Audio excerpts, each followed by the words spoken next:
in the market. Some companies have been more at the forefront. They always see this as opportunities, and that's the kind of opportunities I always like to work on. But they're seen as an opportunity to clean up their house, get their house in order, maybe restructure, and maybe get a more lean organization in.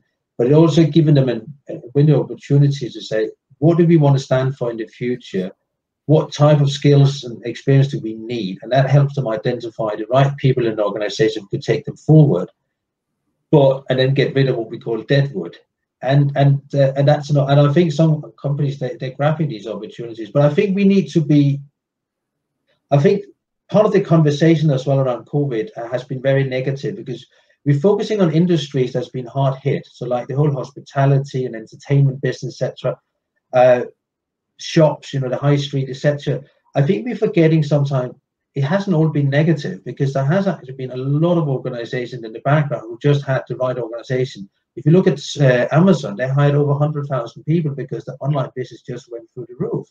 We had Zoom, who went from a market capitalization with 20 million in 19 to 160 million towards the end of last year. I think they're actually down to 100 billion now, but it's still, they just had the right platform at the right time. If we look at supermarkets in the UK, I'll take Sainsbury's. They hired 11,000 people. Tesco's hired 16,000 people because the online business has just literally exploded. So I think we need to recognize that some industries are doing extremely well. And maybe it is just the fact that some industries need to look at themselves and say, how do I now provide my service differently? Or do we just complete the industry we're in and we deliver our service completely different? Yeah. I think we like to stick to the fact that this is what we've always done. It has to stay like this. We need to accept the fact that things are going to change now.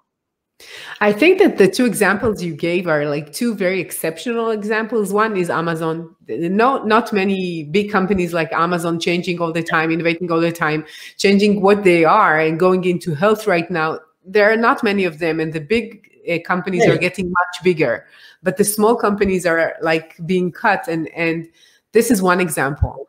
And the second one is Zoom. This is pure luck, not more than that, right? Because when you see their, like always when I see their interface, I say to myself, this is a proof there is no need for design in the world, because it's like, how is it so successful? I come from design and innovation, so what's going on? But when you have a new need and you are the one to fill in this gap, which is needed in the market, you're successful. But you see many companies that are smaller or less advanced, or they didn't have the right thing in the right time, they're losing in the competition. And it's really important to understand that they're like the big ones are so much bigger. And I think it's even the way we see societies and the way we see who is winning in this game. Another thing that you said about how can we change is Julian joined us again, and he said that change should be in the organization's DNA. And I totally agree. I think it's